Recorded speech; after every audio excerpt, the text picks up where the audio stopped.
God. I cleaned up the puppy poo and pissed on the living room floor. Jamie! Hey! Hi! Hi! My favourite person. You're my favourite person.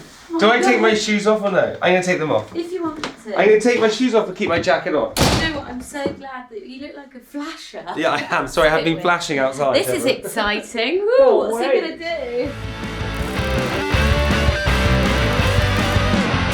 To you, he's the lovable blonde who ran 5 ultra marathons with Radio 1 for comic relief.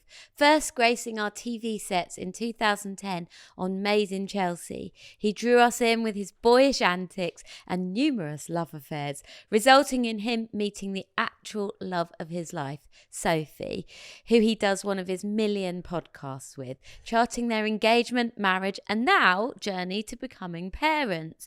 Alongside this, he's an incredibly busy man, founding his own sweet company, Candy Kittens, hosting the drive time slot on Radio 1, and running the production company that actually produces this show. Haha. But to me, he's the first posh man I ever liked. I walked into that room determined to despise him to the very core, and within 10 minutes he'd cracked me open, and now it's his fault I have a posh boyfriend, a podcast, and indirectly a puppy. It's Jamie Laing! What? Do you think you're doing too much? Yay! Hi. Wait, hang on a second. Why the puppy? Well, because it came on the podcast and I couldn't not have one. No, come on. Yes. That's why you got it? Yes. You're not interviewing me. Are you doing too much? Wait, I just need to know this and we go to it. So you got the puppy because the puppies were in here and then you thought it would be a good idea to keep the puppy? Well, my kids saw them and then it was just a snowball effect. So it's your fault. Am I doing too much at the moment is like, I think I probably am. I'm tired at the moment, Pete. Well, when you list what you're doing, it's insane. Yeah, I'm tired at the moment. And you know, ADHD people are prone to doing too much and then burning out. Is that what happens? Yeah, like we all go, yes, yes, yes, because I've got the capacity today to think of all these things. And then you do them and then you burn out and crash. I take on so many things because in the moment I can do it. Yeah. It's like playing whack-a-mole. But then what happens is that everything becomes quite serious. And then when it's serious, you have to actually start putting all the work together. And it's like building blocks. And that's when it starts to become complicated because you can't build everything at the same time. Yeah. It becomes tough. So I'm in that place at the moment. I can sense it. No, you can't. Can you really? Well, I can because I just look at what you're doing and I recognise myself in it. And I, you know, like I'm coming from the perspective of like, I've also got a podcast. And you were like, do you want to do a podcast one day? And I said, yes, I'd love to do a podcast, having just written a book, having put out 7 albums, having acted in 3 series of something. And then, like, so I get it. I just sometimes, like, my maternal instinct looks at you and I'm like, oh, it takes one to know one. Yeah. And also, if you're there for everyone, because you're naturally like a person who looks after people as well. So you're like, I don't want to let anyone down. Plus, I want to do all this stuff. Like, who looks out for you? That's true. And also because Sophie, my wife, is pregnant at the moment, I think I take on a lot of her emotions. So when I'm stressed about this thing, I don't quite know if I'm stressed about that, or that. So my mum's here and she wants to give you some parenting advice. I can't wait. Mum! Tell him you've got 3 things for Jamie to do as a parent. First of all, I want to say congratulations because it's marvellous to be a parent. Thank you so much. And number 1, I would say, it's funny, if you get the feeding right, you're way ahead. That's the deal. So I need to breastfeed. Well, you have to decide if the breastfeed's not going well, then you change. Okay. And or today, you can do both. Or you can do breast and but bottle. To get the feeding right is amazing. And the second thing I'd say, have a support network. Someone who will say to you, I'll take the baby. A village. A maternity nurse. Yeah, you could. Family, no, but I did say to you a night nanny. I was very lucky. I had like 4 sisters. They saw me through everything. They didn't even on the phone, everything. Okay, so have that support, have that tribe. I think so. And seek the help. You don't have to feel bad for asking. I told you a million times. You said this. You don't want to be a hero, and you said, and also the best thing you said. You don't want to be a hero the whole time. You don't. Don't try and do everything yourself so you can look at it and go, we did that ourselves. Just get help, and it's good for the child for It socialization. is. Yeah, Paloma's kids are very good at getting on with. They get on with people. They're very good at being left. They don't cry much. Okay. No. And the third thing I would say is try and get on the same page As With each each other. other. with each other. You won't always manage it, and But there don't will discuss that in front of be, the child. but Do it just without go away the and child discuss. listening. Well, I didn't agree with you on that. I didn't agree with you on it. But if you're on the same page, the kids pick that up. Then they don't play you Good off. advice. Then they don't play you off against each And other. they do that, and they play off. Yeah, like I might come to They you and do. go. I sometimes say no to my kid about something, and then they go to their dad, and he does and it. he do it, and they'll be like, and then he's like, oh my god, I thought she said she'd asked you, and you said it was fine.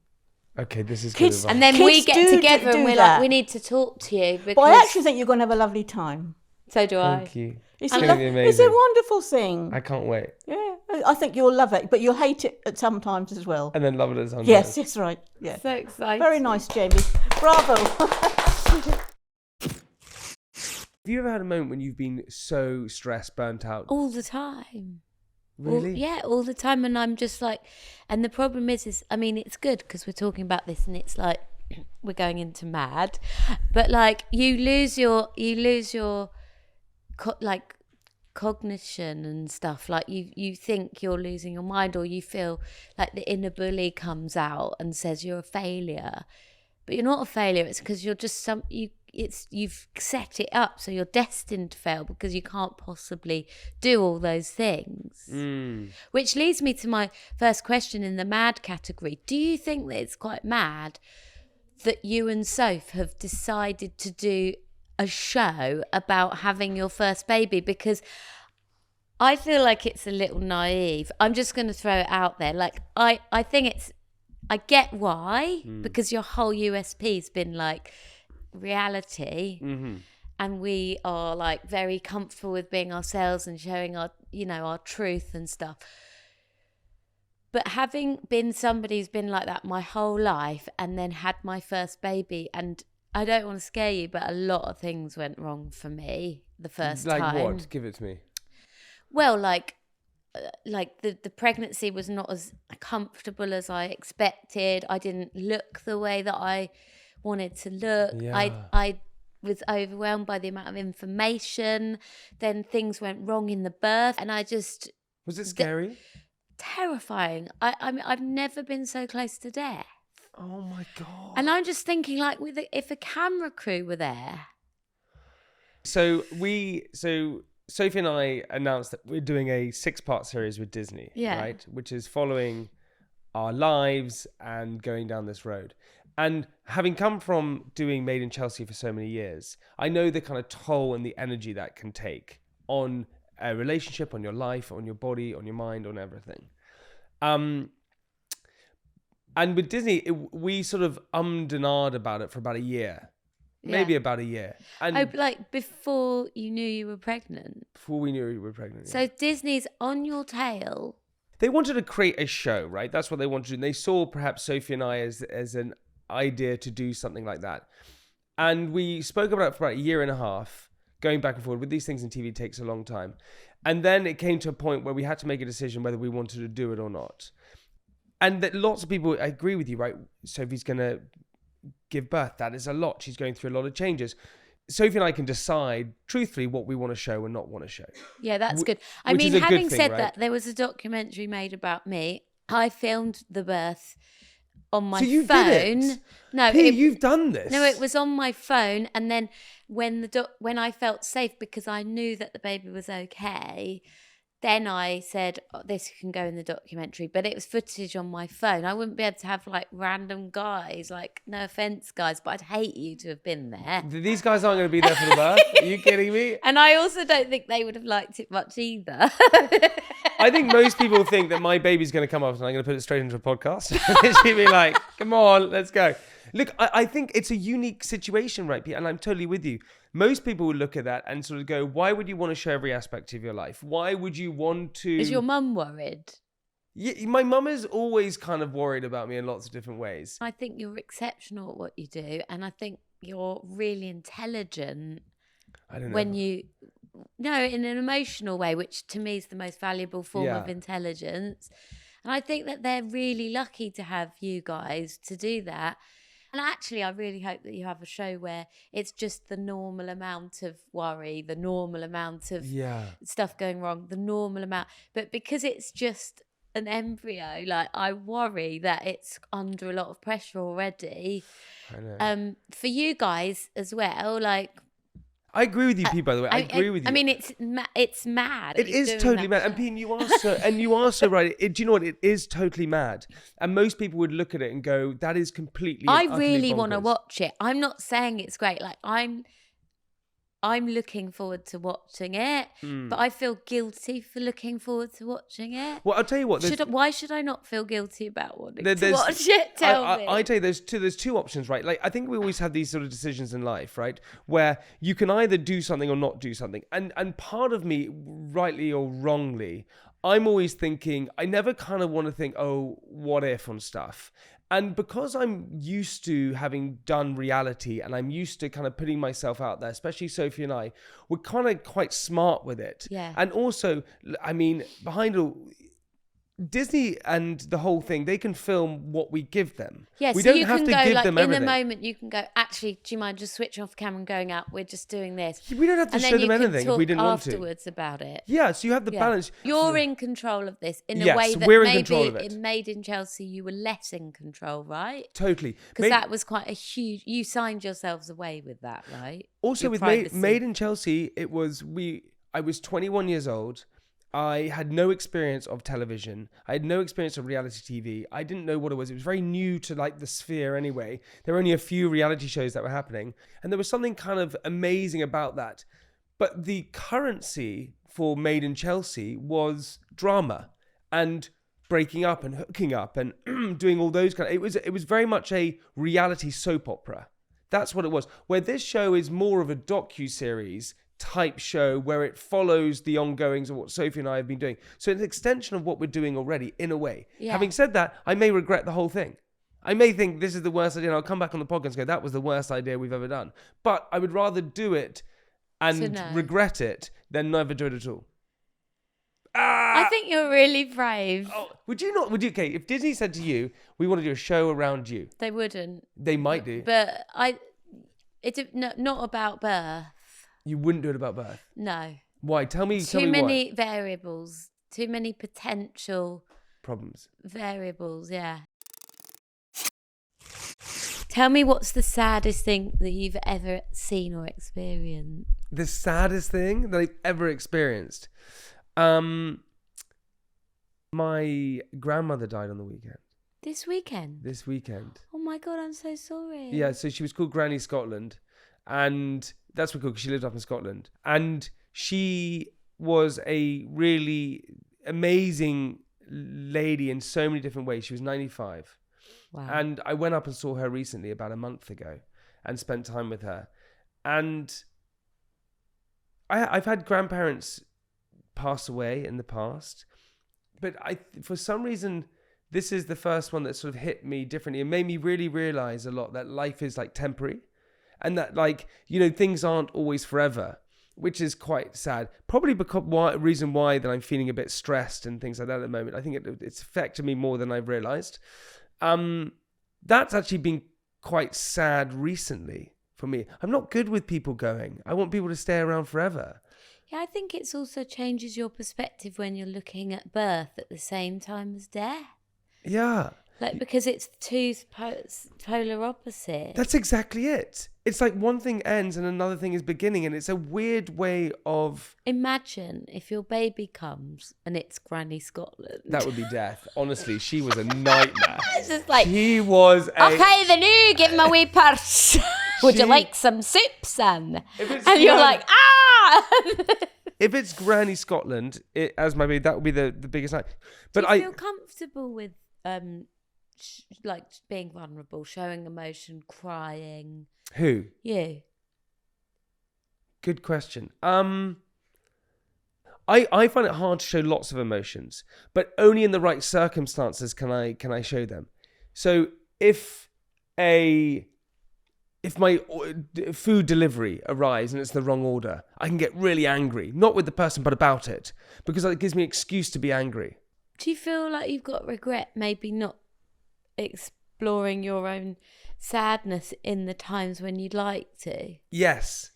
Yeah. So I would have to say the biggest, I have two really sad times for me. One was when my brother went to boarding school. So I was 6, he was 8. And my brother and I were like thick as thieves. We were like best friends. We did everything together and we always went on adventures. And he was so smart. He like told me everything about the world.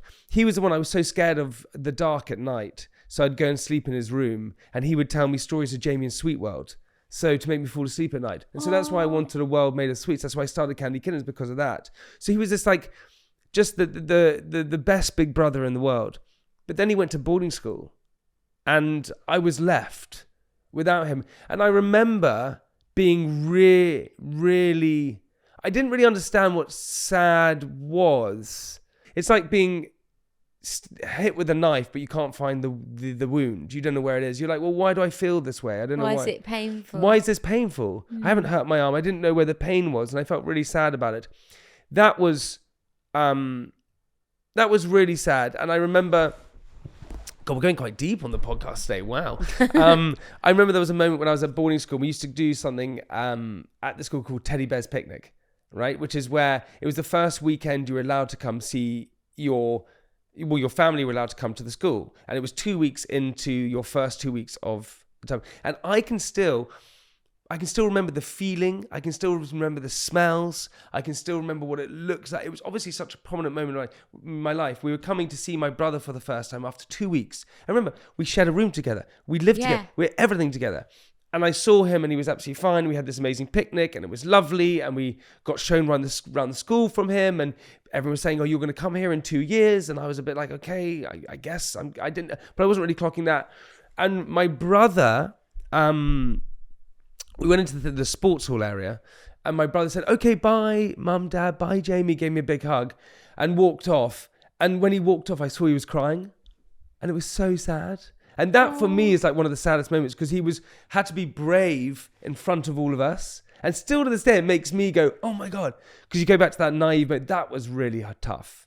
And since then, my brother and I have had always not a different relationship, but we were thick as thieves to being in a relationship where he was the older person and I was the younger person. And he had his friends and then I had my friends. But before that, we were just like this the entire time. That was very sad. That's sad that he felt he couldn't show you guys that he was sad. No, because he had to be brave. For me, though, he was always for me. Do you think you've always had to be brave as well? Do you think that's part of like your family makeup that... You're like, let's not show vulnerability because we have to be brave. No, I think that I'm always pretty good at. What I do is I'm pretty good in the moment. It's afterwards that I then it hits me. Delayed emotion. It's delayed emotion. I'm very good at being resilient in the space, and that probably comes from being at boarding school, right? I was thrown into a dormitory with 12 people and. You know, you lie in bed and you're missing your home. You're in a stranger's room with 12 other strangers, and you then have to just hold it all in. And so you learn to hold it all in from that age. Do you think it's good to hold it all in? No, it's very good to let it out. And anyone listening, you should let emotion out. Let it all out the entire time. But that was a really sad time. What's the baddest thing you've ever done? Is there something... The baddest thing? Have you done... Okay, here's one. Have you done something really bad in the past that has remained with you, like a skeleton in your closet you've never told anybody? Is there something really bad that I've done? Well, there's a difference like doing like bad things. Like I did some bad things of like... At school, I once pooed in my friend's bin. Does he know? Well, he didn't know it was me. Does he know today that it was you? His name was George Lines. Does George Lines know that you pooed in his bin? He didn't know. There you go, George. He didn't know I pooed in his bin. What's George doing now? I don't know. I haven't seen George Lines since school. He did that. And then, I mean, we did some weird things at school. I used to steal stuff a lot. Okay, this is interesting. I used to like steal things. When you were a kid? Yeah, but then... What was it about?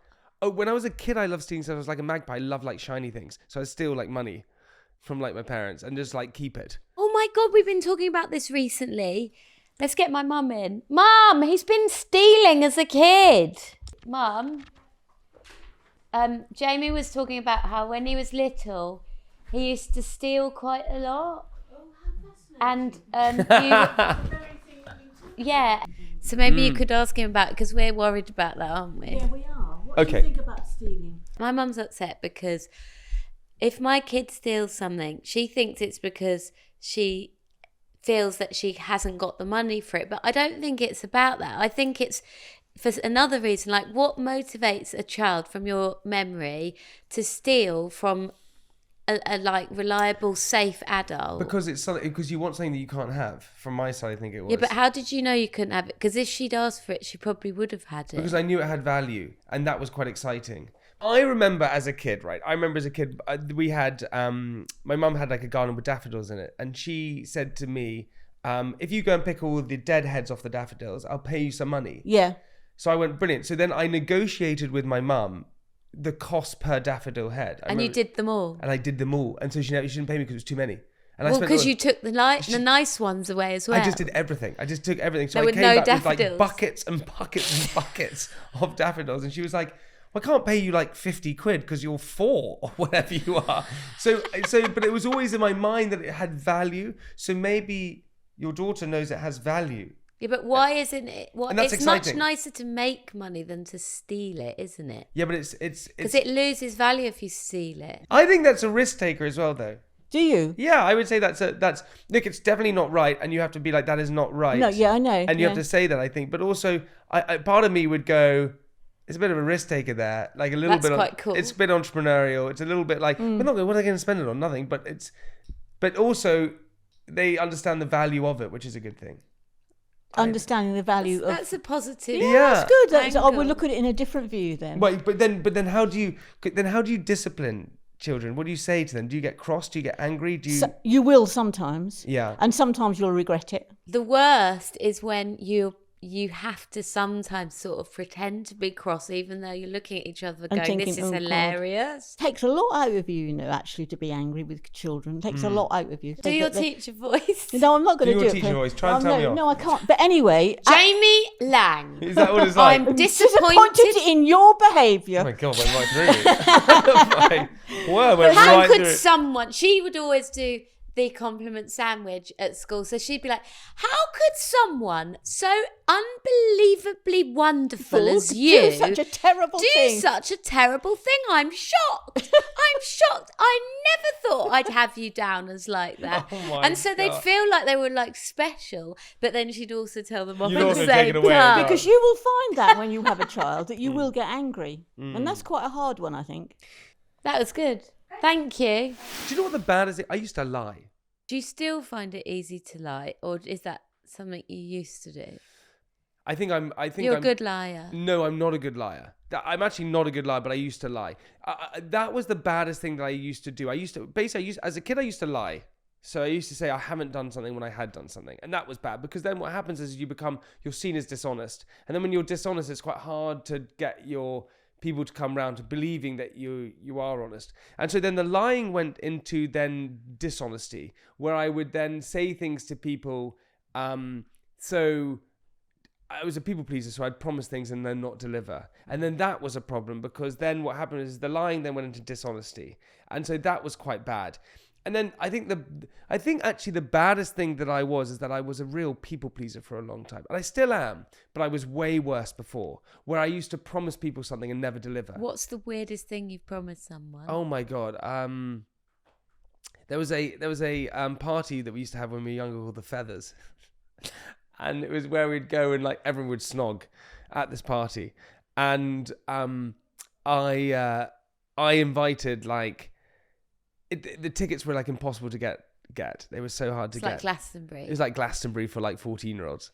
And I promised 10 of my friends that I had the tickets. And then And they all turned up to the house ready to go, and I only had 2 tickets. And so then I had to say to the friends, sorry, the tickets never arrived, and I made up some excuse, so they just never went to the party. Didn't that feel awful? Awful. Couldn't you just hustle, like get them in the fire escape? Can't do that. Not for the feathers. Impossible to get them in for the feathers. Well, there's no hustle on the feathers. There was no hustle in the feathers. There was no hustle in the feathers. That was quite. That was bad. That's called being a shyster. Yeah, a shyster. I used to letting people down was like what I used to do. That was like bad. Did that not feel awful to you? Yeah, really bad. It did. It made you feel But really was it terrible. to do with power? Like, was it like something in you wanted them to want something from you, and even though you knew you couldn't give it, you enjoyed the power of No, it was being able to promise it? No, what it was is that in the moment, telling the truth in the moment was so much worse than thinking about I'll say it in the future. So in the moment, I would just want to people please. I would hate letting people down. But do you not, as an anxious person, did you not just get anxiety closer to the time that you had to 100%. tell the truth? There's an amazing Mark Twain quote, which is something like, if you're constantly telling the truth, you never have to remember anything. Yes. Yeah, it's a really good one. And Yeah. actually, My posh boyfriend says that. That must be a posh thing. is it a posh thing? Yeah. Yeah, it's true, right? And it's true. If you're constantly telling the truth, you never have to remember anything. And if you're slightly always being dishonest, would you say that's how you operate now? yeah, I think so. Because it's better. Especially like in in relationships. When I was doing Made in Chelsea, I wasn't very honest in relationships, and I wasn't honest with people dating. Did you do bad things on that show for attention? So you'd be like, I know I can get this plot line if I do awful things. No. But Come on. Admit it. It's in the past. How do You've got a mischievous face. No, but it was more like I was always about making a really great show. Yes, which means that you did do bad things to But I think- manipulate the narrative. I think the bad things would also have happened without the show being there possibly as well. But the show enhanced it. But you like the attention you got when it was like, this week, This week, Jamie does this. Jamie's fucked someone else over. And then you get the cut to the girl going, ah. But I think everyone within Made in Chelsea was always... It was part of it. It was part of it. It was you were thrown into a Big Brother house where everyone But was it doesn't doing- make it good. Like, No. it's kind of bad. It was kind of very bad. But what I've learned from all of that experience is that like being honest is so important.